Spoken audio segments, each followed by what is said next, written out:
What's happening, Expeditioners? It's Pete here. I want to read to you another chapter from my book here, Amazing Money Stories, True Tales of Greed, Generosity, Success, and Luck. We are on chapter 12, and this is called Cut Out for It.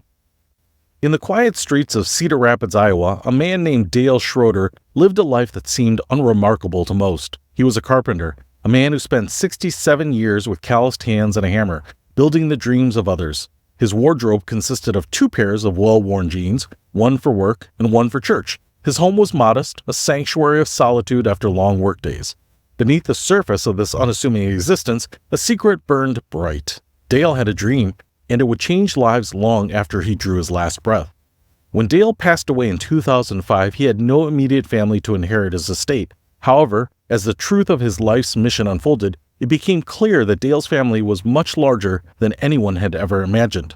Dale had a dream to give others what he never had, a chance at education, revealed Steve Nielsen, Dale's longtime friend and confidant. The humble carpenter, it turned out, had quietly amassed a fortune of nearly $3 million, all of it earmarked for the education of strangers he would never meet.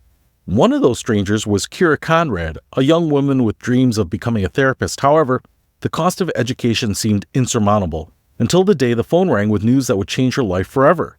Dale's legacy had reached out from beyond the grave, offering Kira the key to a future she had never dared to imagine. He wanted to help kids like him, Nielsen explained. Kids who just needed that little push to reach for the stars. And reach they did. The students who benefited from Dale's generosity, fondly known as Dale's kids, went on to become doctors, teachers, and therapists.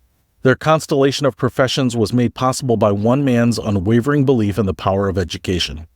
As the news of Dale's secret spread, the community of Cedar Rapids was forever changed. The man who had seemed so ordinary in life had become a legend in death. He was a reminder that greatness is not measured in wealth or accolades, but in the quiet acts of kindness that change lives.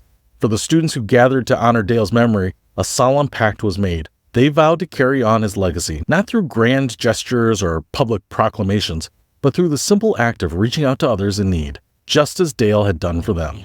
So Dale Schroeder's story lives on, a testament to the power of compassion and education. In a world that often celebrates the loud and flashy, Dale's legacy reminds us that sometimes the quietest voices can make the biggest impact. So I picked this story because I didn't know Dale or anything like that, but my mother is from Iowa, about an hour outside of Cedar Rapids, but after she left and after everyone got too old for the very rural life of Loudon, Iowa, most of the family ended up moving to the big city of Cedar Rapids, just 30 or 40 minutes away, maybe not quite an hour.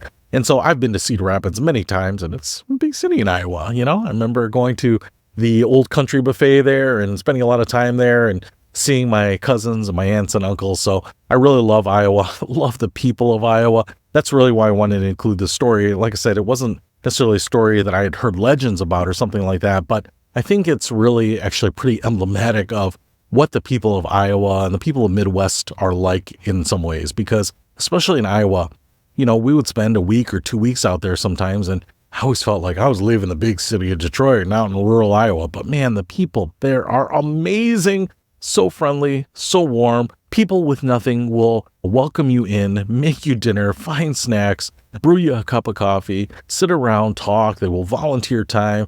They spend their time with friends or family or at church. And so there's just something so wholesome and so honest and something so natural about it. And in a world where sometimes everyone is out for themselves and there's the rat race and everyone's sweating money, you can have a tiny house in Iowa and not make a lot of money and still make ends meet and put some money away.